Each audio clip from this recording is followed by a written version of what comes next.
여러분, 제가 오늘 이 출애굽기 19장, 20장을 이렇게 여러분들이 그 집에서 다 큐티했던 내용들을 정리하면서 제가 여러분들과 함께 말씀을 나누기를 원하는데요. 오늘 출애굽기 19장에 있는 이 말씀은요, 우리가 신앙생활 하면서 반드시 계속 반복이 됩니다. 여러분, 이게 그 유명한 시내산 언약입니다. 창세기 15장에 여러분 그 아브라함과 함께 하나님께서 그 쪼갠 동물들의 그 사이를 걸으시면서 그 예언하시고 또 주셨던 그 말씀을 아브라함 언약이라 한다면, 오늘 이 말씀은요, 우리가 그 하나님께서 이스라엘을 당신의 백성 삼으시는, 내가 너희 하나님이 되고 너희들이 내 말을 잘 듣고 내 말씀을 순종하면 내 백성 되고 내 소유 되고 거룩한 백성 되고 내 제사장이 되리라고 하는, 여러분, 이게 시내산 언약입니다. 이거 잊어버리면 안 돼요, 여러분. 이건 우리 신앙생활 하면서 이 정도는 반드시 상식적으로가 아니라 필수적으로 알고 있어야 되는 그런 내용인데요. 여러분, 우리는 자꾸 이 시내산 언약을 주시면서 하나님께서 바로 십계명을 줘요, 십계명. 여러분, 이 십계명을 주시면서 그 다음에 하나님께서 또 시민법, 도덕법, 제사법을 주시면서 613가지의 하나님께서 율법을 주시는데요. 그 613가지의 율법을 정리하고 대표적인, 여러분, 이게 바로 십계명 아닙니까? 자꾸 계약, 언약, 십계명 하면 우리는 자꾸 무엇을 명명하고 자꾸 순종하고 안 지키면 구원을 못 받는 걸로 자꾸 이해를 해요. 바리새인이 이렇게 만들었어요. 그거를 율법주의라고 해요. 여러분, 그런데 오늘도 우리 살펴보겠지만요, 하나님이 우리에게 주신 이 시내산 언약, 이 율법은요, 하나님의 지극한 사랑이 담겨 있는 거예요. 여러분, 지금 우리 현대에도 나와 있는 모든 미국의 이 법, 복지에 관련된 이런 모든 법이 다 성경에서 나왔습니다. 한 가지만 제가 예를 들면요, 돈이 없어가지고 그 사람들이 그 당시에 자기 겉옷을요, 저당을 잡았어요. 그러면 하나님이 어두워지고 해가 지면 그 옷을 돌려주라 얘기합니다. 왜냐하면 그 사람들이 겉옷은요, 그 당시에 밤에 잘 때 그 담요거든요. 얼어 죽습니다. 하나님께서 법을 정하시더라도 굉장히 그들을 사랑하는 마음으로, 그러니까 하나님이 언약을 주시고 십계명을 주시고 율법을 주시는 그 안에는요, 하나님의 어떤 그런 따뜻하시고 우리를 생각하시는 그런 사랑의 마음들이 가득하다는 것을 여러분 꼭 기억하시고, 오늘 여러분 이 시내산 언약뿐 아니라 십계명도 자꾸 커맨드먼트로, 자꾸 명령으로만 생각하면 안 돼요. 여러분, 사실 원문에 보면 십계명이라고 하는, 여러분, 이 말 자체가 사실 원문에 없어요. 한국 번역에는 한 세 번 정도가 나오지만은 사실은 이게 하나님의 말씀이다, 하나님의 열 가지 말이다, 이렇게 여러분 볼 수 있는 거예요. 그게 뭐냐 하면, 하나님이 우리를 향한 당신의 말과 말씀을 우리들에게 지금 가르쳐주고 전해주고 있다는 것을 여러분들께서 꼭 기억하시면서, 구약이고 율법이고 십계명이고 명령이라고 하면 자꾸 딱딱한 거, 내가 지키지 못하면 구원 못 받는 거, 그건 지극히 이단적인 거고 지극히 인간적인 거예요. 바리새인들이 여러분 그래서 그렇게 멸망받았던 거예요. 여러분, 하나님의 그 의도를 보셔야 돼요. 여러분, 왜 언약을 맺습니까? 골탕 먹이려고요? 하나님들이 그 백성들을 당신의 백성 삼아가지고 하나님이 군림하시려고요? 여러분, 아닙니다. 부려먹고 군림하시려고 하는 게 아니라 그 백성들을 너무 사랑하시는 거예요. 여러분, 왜 출애굽, 여러분 그 애굽에 있는 그 백성들을 왜 이끌어내시고 왜 살려줬어요? 당신 자녀 삼으려고.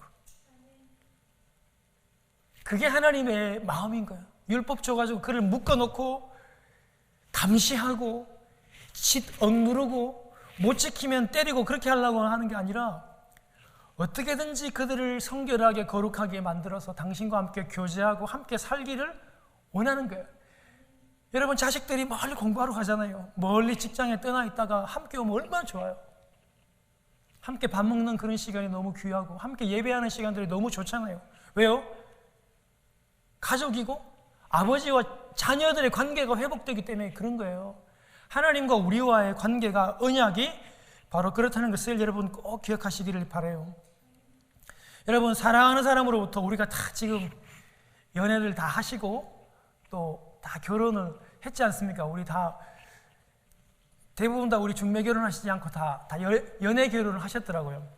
여러분, 연애할 때 사랑하는 사람으로부터 당신은 나의 소유다, 나는 당신의 노예다, 이런 말을 들으면요, 나는 당신의 것이다.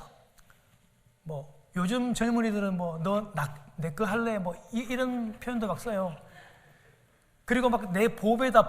여러분, 이런 말을 들으면 사랑하는 사람들끼리 이게 굉장히 너무 좋아요. 너무 뿌듯하고 너무 행복하고 마음이 너무나 여러분 기뻐요. 뿌듯하죠. 왜요? 사랑하니까요. 좋아하니까. 그런데 내가 관심 1도 없는 사람, 내가 너무 싫은 사람, 보기도 싫은 사람, 이런 사람이 막 졸졸 따라다니면서 막 너는 내 것이라고 하면서 막 너는 내 소유라고 이렇게 하면 그게 너무나 싫어요. 너무나 불쾌해요.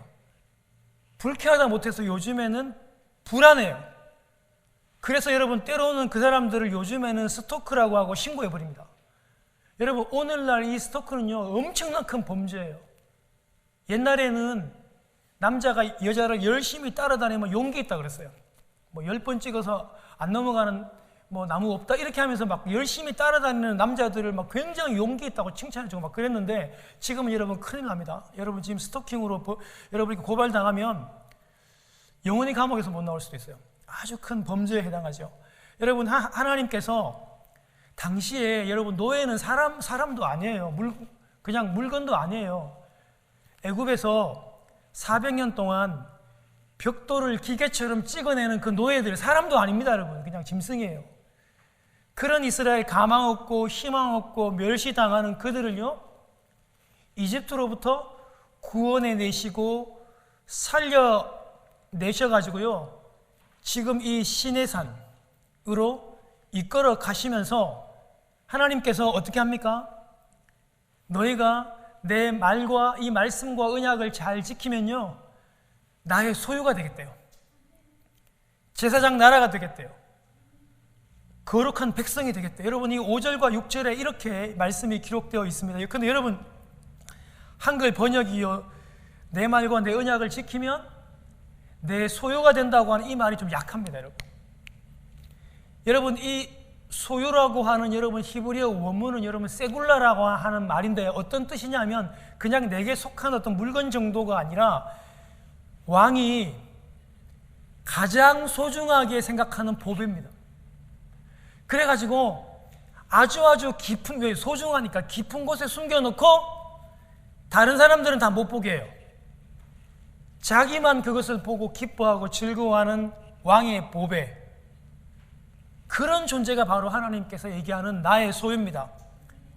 이스라엘이 그렇고 신약 교회인 하나님을 믿는, 예수 그리스도를 믿는 저와 여러분들이 하나님께서 말씀하시기를 너희들이 나의 그 세굴라라, 나의 소유다, 내 제사장 나라다, 거룩한 백성이라고 말씀합니다. 여러분, 이게 바로 시내산 언약의 큰 뼈대고 큰 골자입니다. 여러분, 사실 이스라엘 백성이 그런 자격이 되냐? 자격 안 된다 그랬잖아요. 아주 천한 노예들이었다니까요. 사람 취급도 못 받고 400년 동안 그냥 벽돌 찢는 그냥 기계예요, 기계. 사람 아닙니다. 그런 이스라엘들을, 여러분 신명기 7장 7절 알죠? 하나님이 왜 이스라엘을 구원했어요? 모든 세계의 민족 중에서 가장 천해, 가장 약해, 가장 숫자도 적어요. 그래가지고 하나님께서 그들을 선택했대요. 그런데 여러분, 오늘날 이 이스라엘 주유시들이 하나님의 그 마음도 모르고 자기는 선민이라고 여러분 이렇게 교만하게 돌아다니는 거예요. 하나님은 가장 약하고 숫자가 작고 보잘것없어가지고 그들을 사실은 선택하신 거였거든요. 그런데 하나님께서 그들의 하나님이 되어주시고 너희들은 내 소유다, 나의 가장 귀한 보배다, 제사장 나라다, 그렇게 말씀해주고 계시는 겁니다. 하나님이 그들을 이집트에서 한 실제적인 날짜로 치면 3개월째 되던 날이니까 한 5일, 6일쯤 돼요. 어디로 하나님께서 데려왔냐 하면 빠른 길로 가지 않았다. 해안길로, 왕의 대로로 가면 그냥 해안 따라 이렇게 가면 일주일만 하면 가는데 그들을 광야로 이렇게 하나님께서 데리고 오시고 한 45일 만에 시내산 앞으로 인도합니다. 왜냐하면 하나님께서 이곳에서 출애굽기에서 가장 중요한 시내산의 언약을 맺기 위해서 하나님 그 당신의 백성 되게 하기 위해서 그들을 이쪽으로 이끌어내었던 거예요. 이제 지금 언약을 맺기 지금 전입니다. 그런데 4절에 보면요, 하나님이 제일 먼저 모세에게 이렇게 말씀합니다. 언약을 지금 맺기 전에 4절을 보세요, 여러분. 4절에 보면요, 하나님은 당신이 어떻게 이집트 사람에게 행하였던 것, 즉 10가지 재앙과 그 홍해 사건을 통해서 어떻게 하나님의 능력을 보여준 그것을 지금 약속하기 전에, 언약하기 전에 그거 기억하래요. 내가 바로를 어떻게 징계하고 그의 손에서 너희를 어떻게 구원했는지 너희가 그거를 기억하래요. 여러분, 그리고 5절에 보면요, 하나님이 어떻게 독수리 날개로 이스라엘을 업었는지, 그걸 하나님께로 인도했는지 너희들이 다 보았고 너희들이 그거를 기억하라고 말씀하고 있습니다. 앞으로도 하나님께서 독수리의 날개로 업은 것처럼 내가 너희들을 인도하겠다라고 하나님이 말씀해주고 계십니다. 여러분, 독수리가 여러분 그 모든 새들의 제왕이죠. 여러분, 독수리가 여러분 잘 알듯이 그 사슴은 말할 것도 없고 사람도 여러분 체갑니다. 심지어 여러분 늑대도 잡아요. 독수리가 여러분 날개를 펴면 날개 길이가 2.4m나 됩니다. 2.4m. 여러분, 우리 제이크 집사님이 키가 한 2m 되잖아요, 그렇죠? 날개를 펴면 독수리가 그렇게 크고요. 그 다음에 여러분, 이 독수리가 먹이를 향해 달라들 때는요, 이 날개가 얼마나 강한지 240km. 여러분, 자동차를 타고 240km를 한번 밟아봤어요? 큰일 나죠? 그 속도로 여러분 이 발톱을 이렇게 여러분 세우고 그 늑대나 사슴을 향해서 이렇게 콱 이걸 집어요. 여러분, 이 잡는 힘이 사람의 15배, 남자들보다 15배 이상 강하게 이걸 갖다 이렇게 움켜쥐니까 240km로 여러분 독수리가 그 늑대를 이런 식으로 한번 이렇게 탁 박으면 늑대 안에 있는 이 장기들 있잖아요. 간이며 내장이며 위장, 이게 그대로 다 찢겨지고 구멍이 난대요. 그만큼 독수리가 강합니다. 그런데 여러분, 이 독수리가 여러분 우리 이게 상식이죠. 너무 잘 알고 있잖아요. 그 새끼를 어떻게 훈련합니까? 그 높은 절벽에서 이 새끼를요 밀어버리잖아요. 이 새끼를 붙잡고 가서 여러분 그 절벽에서 이 새끼를 떨어뜨리고, 그럼 어떻게 하면 새끼가 살고자 날려고 그 날개짓 하잖아요. 그치만 날지는 못해요. 그러다가 거의 바닥에 돌에 부딪힐 그때쯤에 독수리가 그 날개에 그 새끼를 업습니다. 그리고 다시 올라가서 하늘에서 다시 독수리 새끼를 떨어뜨립니다. 그리고 다시 그 독수리 새끼를 받아냅니다.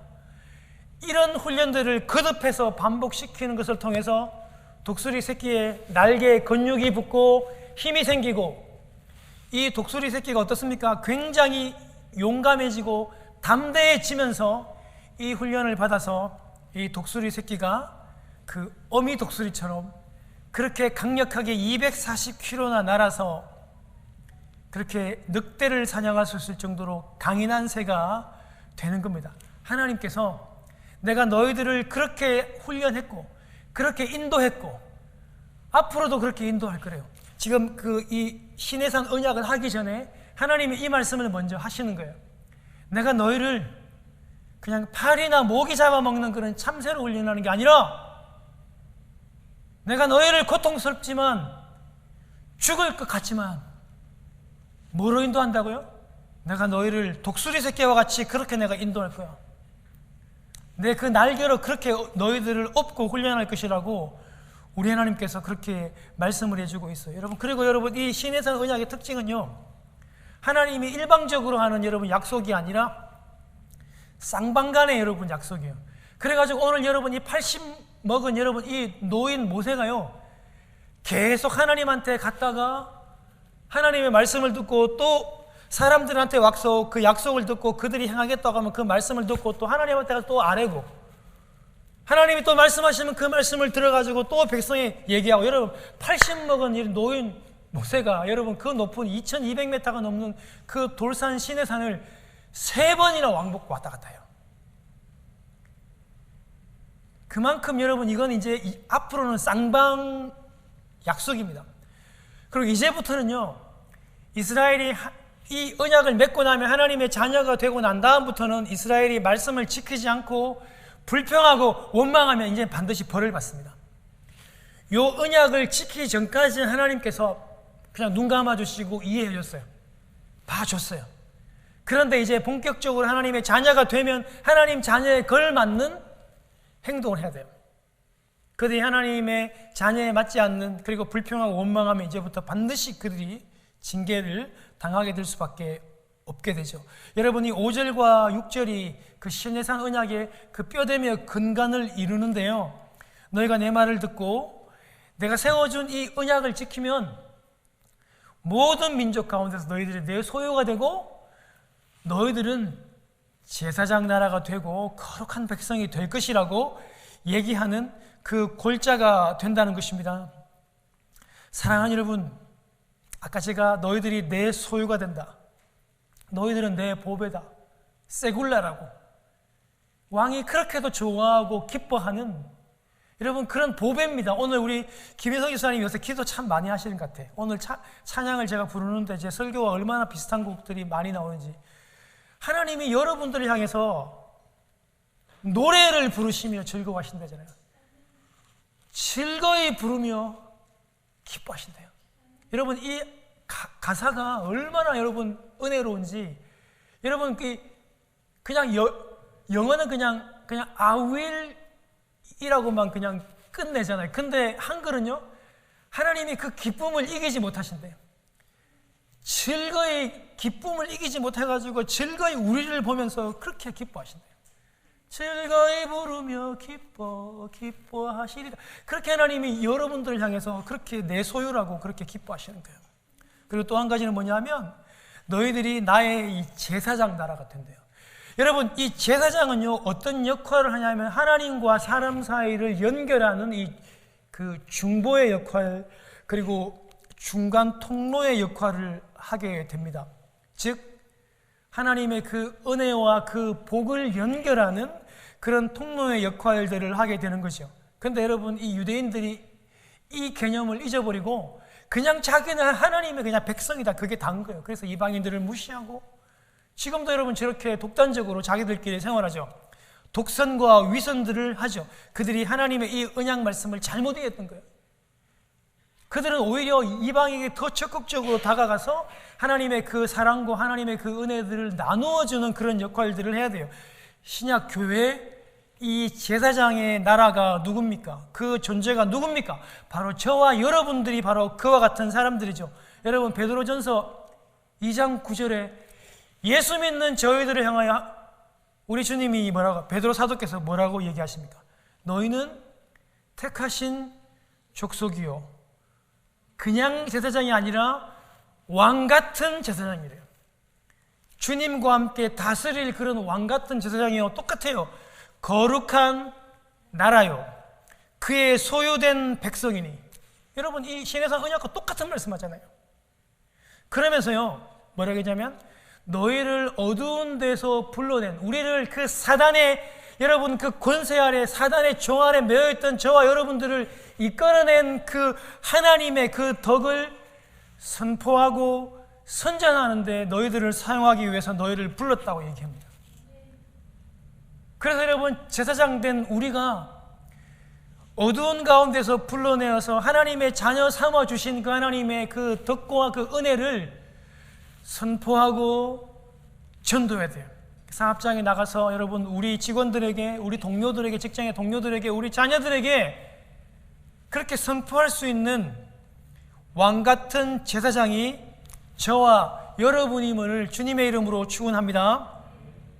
여러분 우리는요 오늘 본문의 말씀처럼요 베드로 여러분 전서 2장 9절의 말씀처럼 우리는 전에는요 다 긍휼을 입지 못한 사람이었어요. 전에는 죽을 수밖에 없는 죄인들이었어요. 근데 하나님이 그 죄악 가운데, 그 사슬 가운데서 우리를 이끌어내었기 때문에 우리는 선포하고 전해야 하는 것입니다. 이와 같은 사실들을요 하나님께서 모세에게 말씀하시는데요, 백성에게 그대로 다 전하라요. 그리고 모세는 또 백성들의 그 고백들, 결단들을 또 하나님 앞에 그대로 전하는 그런 여러분 이 쌍방간의 계약들이 이루어지게 되는 겁니다. 여러분, 그리고 또 한 가지가 뭐냐 하면 아까 말씀했듯이 너희가 거룩한 백성이 되어야 된다. 여러분, 이 시내산 언약을 하기 전에 하나님께서 지금 강조하시는 게 뭐냐 하면 너희들이 거룩해야 된다. 계속 거룩을 얘기하시면서 오늘 여러분 몇 가지 조건들을 얘기했는데 그게 뭐냐면 자기가 입고 있었던 이 옷을 세탁하는 거, 그리고 남자들이 여인을 가까이 하지 않는 거. 여러분, 이런 거 오해하시면 안 돼요. 여인들을 가까이 하는, 여러분 예를 들어서 이런 여러분 아름다운 부부의 관계가 뭐 부정한 것이다 이렇게 얘기하면 여러분 이건 본문을 완전히 곡해하는 거예요. 언약을 맺기 전에 하나님과의 관계가 훨씬 더 중요해요. 그 관계에 집중하라는 거예요. 그러니까 인간이 느낄 수 있는 이런 쾌락은 잠시 뒤로 하라는 의미입니다. 이거를 여러분이 부정한 것으로 해석하면 절대 안 되는 거예요. 그리고 또 한 가지 뭐냐면 거룩하기 위해서 어떤 여러분 경계선을 정해서 이쪽으로 넘어와서는 안 된다는 것을 얘기하면서 계속해서 하나님께서 이스라엘 백성들에게 거룩해야 할 것을 강조하고 계십니다. 사랑하는 여러분, 오늘 하나님께서 여러분 중요하게 생각하시는 게 뭐냐면 여러분 이 약속과 이 언약은요 하나님과 우리와의 관계입니다. 교제입니다. 그런데 우리 인간과 여러분 이스라엘 백성이 죄가 있고 이런 죄악된 모습으로 하나님과 그 앞에 나가 관계하게 되면 이스라엘 백성은 그 자리에서 죽습니다. 왜 하나님께서 이스라엘 백성에게 거룩을 요구하시는 거죠? 이것저것 따지고 이거 못 지키면 벌 주려고요? 여러분, 그런 마인드가 아니에요. 여러분, 이거 언약은 하나님의 사랑의 마인드고 교제하시기 위한 마음이에요. 얘들아, 내가 너희들과 함께 교제하기 위해서 너희들이 거룩해야 된다는 거예요. 너희들이 거룩하지 않으면 내가 너희들과 함께 교제할 수 없어. 그래서 너희들은 거룩하고 너희들의 옷을 성결하게 하기 위하고 그 경계선을 지켜야 한다고 말씀하시는 거예요. 하나님의 여러분 그 관심은 뭐냐면 교제하고 싶은 거, 언약을 맺고 싶은 것이 하나님의 가장 큰 관심입니다. 거룩하지 못한 사람을 색출해내서 벌주고 구원하지 못하게 만드는 것이 목적이 아니라 너희들이 거룩해서 나와 함께 언약을 맺고 나와 함께 교제하는 것이 하나님의 마음이라는 것을 꼭 기억하시기를 바랍니다. 사랑하는 여러분, 신약을 살아가는 우리 신약교회 성도 여러분, 저와 여러분들도 마찬가지입니다. 하나님께서 주신 이 말씀, 이 율법이 우리를 골탕 먹이려고 하는 것이 절대 아닙니다. 이 말씀을 여러분 절대적으로 이해를 해야 돼요. 이 말씀을 우리가 여러분 세상에서 아침마다 일어나 저녁마다 일어나서 여러분 묵상하고 읽고 큐티합니다. 여러분, 이렇게 우리 하나님께서 이 말씀을 읽게 하시고 오늘 주일날 나와서 예배드리게 하시면서 이렇게 성결을 강조하신 이유가 뭡니까? 그것은 하나님께서 우리와 함께 하셔가지고 우리와 함께 교제하시기를 원하시는 거예요. 여러분, 이런 하나님의 너무나 중요한 그 의도를 파악하지 못하면 우리의 신앙생활은 계속 어렵습니다. 계속 근만 돌아가는, 답답해지고 이 세상을 살아가면 살아갈수록 계속해서 매너리즘에 빠질 수밖에 없게 되어 있습니다. 사랑하는 여러분, 오늘날 우리가 이 시대를 살아가면서 거룩하다는 게 무엇일까요? 여러분, 이스라엘 백성에게 요구하시는, 모세를 통해서 이스라엘에게 요구한 거룩은요, 옷을 빠는 거였어요. 여인을 가까이 하지 않는 것이었고 거룩한 경계선을 지켜서 하나님으로부터 침범하지 않는 거였어요. 그런데 오늘날 우리에게 요구하신 하나님의 거룩은요, 내가 일터에서 열심히 여러분 생활하는 거예요. 내가 일터에서 열심히 일하고, 내가 열심히 사업하고, 내가 열심히 큐티하고, 내가 열심히 여러분 이 말씀을 읽고 가정예배하고 주일날 나와서 이렇게 열심히 하는 이것이 바로 거룩이고 이것이 바로 성결인 것입니다. 왜요? 이렇게 해야 우리가 하나님을 만날 수 있습니다. 이렇게 해야 우리가 하나님을 바라볼 수 있습니다. 여러분, 뭘 보시면서 하나님을 만나실 것입니까? 여러분, 연속극 보면서, 여러분, 우리가 좋아하는 레스토랑에서 맛있는 음식을 먹으면서 물론 하나님을 만날 수도 있겠지만, 하나님을 만날 수 있는 가장 가까운 길은 오늘 예배하면서, 여러분, 마스크를 끼고 이렇게 위험함에도 불구하고 왜 우리가 나와서 이렇게 하나님을 예배합니까? 하나님 만나려고 나오는 거잖아요. 가장 하나님을 만날 수 있는 확률이 높고 실제로 만나고 돌아가는 것이 예배이기 때문에 여러분 이것이 거룩한 거예요. 큐티하는 것도 여러분 마찬가지예요. 그래서 여러분 우리가 반드시 어려워도 큐티를 하고 여러분 큐티를 보고 듣고 읽고 하는 겁니다. 여러분, 그래서 우리 세상에서 열심히 일해야 돼요. 열심히 살고 열심히 사업해야 돼요. 그게 구별된 거룩한 삶이고 하나님을 만나는 삶이라는 것을 여러분 꼭 기억하시기를 바랍니다. 여러분, 제가 오늘 읽지는 않았어요. 마지막으로 이제 여러분 16절과 18절에 보면 하나님께서 시내산에 강림하시고 임하시는데요, 하나님의 모습을 직접 보이며 형태를 나타내지 않습니다. 다 죽습니다. 그러면 하나님 그런 방법을 통해서 이스라엘 백성들에게 나타나지 않고 어떤 방법이냐면요, 여러분 셋째 날에 하나님이 강림합니다. 강림하는데 빽빽한 여러분 그 구름으로 하나님이 임재하시는데 여러분 세상에서 들어볼 수도 없는 그런 큰 천둥 소리와 우레 소리를 통해서, 그리고 하나님께서 그 연기 가운데서 구름 가운데서 불로 그 시내산 가운데 임하시는데 그쪽으로 넘어가지 못하도록 하나님께서 경계를 세우고 그 장로님들을 통해서 그걸 다 막게, 그곳으로 침범하면 죽기 때문에 하나님께서 그렇게 다 막게 하시면서 하나님께서 불로 통해서 음성으로 대답하시고 임해 주시는데 누굴 통해서요? 이 모세를 통해서 말씀하시고 이야기를 하시면서 임하셨어요. 임하시면서 하나님께서 곧이어서 뭘 주시냐 하면 바로 이 십계명을 불로 강림하셨고 음성으로 대답하시면서 모세를 통해 준 것이 바로 이 10가지 명령입니다.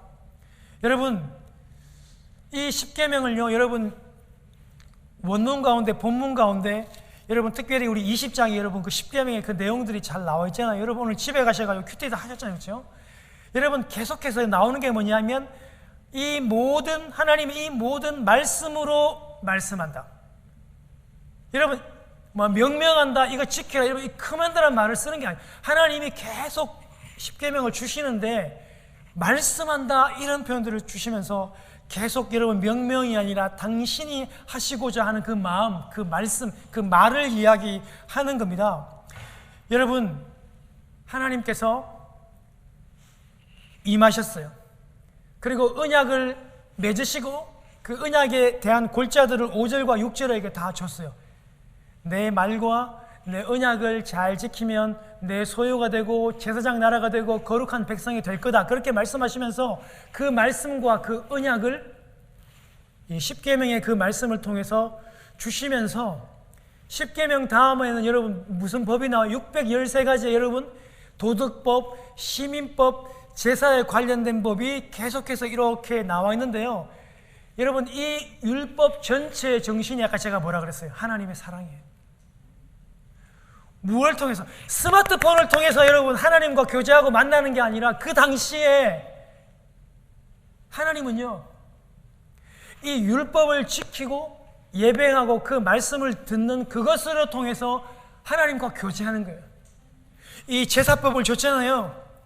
죄를 지었을 때 어떻게 너희들이 이 희생양을 드려야 하는 이 제사법을 통해서 하나님을 만나고 그 죄를 용서받는 거예요. 여러분 율법이 중요하잖아요. 중요합니다. 그리고 율법의 근본 의도가 내가 너희를 만나고 교제하기 위해서 이 율법을 준 것이지, 바리새인처럼 이 율법을 지키지 않으면 때리고, 예배 시간에 여러분, 예배 시간에 회당에서 예배 드리다가 졸면은 붙잡아가지고 여러분 일주일씩 여러분 감옥에 가도 막 구류하고 그랬어요.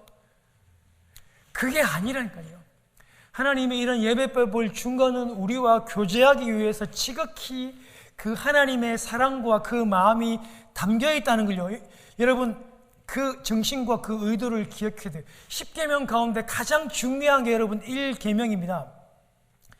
나 외에는 다른 신들을 내게 두지 말라. 2절부터 9절은 여러분 이 1절에 어떻게 보면 주석이라고 보면 돼요. 여러분 보세요. 1계명이 나 외에는 다른 신들을 내게 두지 말라. 여러분 이 말의 의미를 한번 여러분 잘 생각해 보십시오. 이게 여러분 명령이고 압박이고, 이거를 지키지 않으면 내가 너희를 벌 줄 거야, 여러분 이런 개념이 아니라, 우리를 그렇게도 사랑하셔가지고 그렇게 교제하시고 함께 하시기를 그 원하시는 그 하나님을 보게 되면, 그렇게 사랑의 그 하나님이 이렇게 우리를 찾고 간구하고 교제하고 계시는데, 그러면 그 하나님 말고 그러면 다른 신들을 섬긴다? 다른 신들에게 절한다? 이건 말이 안 되는 거예요. 여러분, 그런 개념으로 이 10계명을 봐야 한다는 겁니다. 사랑하는 여러분, 명령과 복종의 개념이 아니에요. 우리 하나님은 우리를 사랑하고 관계하시길 원하는 그런 하나님으로 봐야 돼요. 우리가 뭐가 필요하면 하나님 주세요 주세요 하면 여러분 그런 캐시 열심히 찍어내어 주시는 그런 하나님으로 보시면 안 된다는 거예요. 필요한 것만 찾을 때만 해결해 주시는 그런 하나님이 아니라, 우리와 늘 함께하며 교제하며 사랑의 언어로 우리와 늘 함께 하시기를 원하시는 그 하나님, 그 하나님만 바라보고 그 하나님만 섬기는 그런 법을 주셨고, 그런 600개에 넘는 여러 가지 율법들을 주심으로 하나님과 교제하시기를 원하시는 거예요. 사랑하는 여러분, 내가 엄청 사랑하는 사람이요, 꽃을 너무 좋아해요. 그런데 그분에게 꽃을 너무 좋아하지만 꽃 알러지가 있어요. 여러분, 제가 아는 친척 가운데서도 복숭아를 좋아하긴 한데 복숭아 제가 복숭아 그 조금 알러지만 닿아도 온 몸에 여러분 두드러기가 나고 곤욕을 치러요. 여러분 기침을 하고. 분명히 내가 그렇게도 사랑하는 사람이 꽃 알러지가 있고 복숭아 알러지가 있다는 걸 알면서도 내가 그분을 사랑한다 하면서 꽃을 주고 여러분 복숭아를 여러분 선물을 주면서 그렇게 교제하면 되겠습니까? 그런 방법으로는 안 되는 거예요, 여러분. 우리의 그 사랑을 정말 여러분 아름답게 표현하면서 그분과 나아갈 수 있는 방법으로 교제하고, 저는 여러분 그것이 우리가 매일 여러분 앞에 같이 하는 이 큐트의 방법이고 기도의 방법이라고 생각합니다. 그분과 나아갈 수 있는 방법으로 또한 한 주간 동안 그렇게 교제하고 또 그분을 만나며 또 우리 한 주간 동안 승리하는 여러분들이 되었으면 참 좋겠습니다. 사랑하는 여러분, 하나님께서 참 저희 이 나라를 또 축복해 주시고 또 여러 의료나 아니면 모든 부분에서 세계를 이렇게 참 선도하게 하시고, 또 우리 지금 또 한국의 대통령이 또 방한하셔가지고 또 정상회담을 하고 계시고, 여러분 이런 모든 부분에서 우리 하나님 참 감사하지 않을 수가 없습니다. 어쨌든 우리가 이 나라에서 살면서 또 베풀어 주신 그 권리들을 누리면서 거기에만 그치지 마시고, 하나님이 내게 주신 이 선물을 통해서, 내가 하는 이 일들을 통해서 내가 무엇을 더 베풀어 주고 나누어 줄 수 있는지, 또 다른 나라에 내가 또 뭘 베풀어 줄 수 있는지 늘 고민하시면서 여러분 한 주간 또 달려가시는 여러분 되시기를 주님의 이름으로 축원합니다.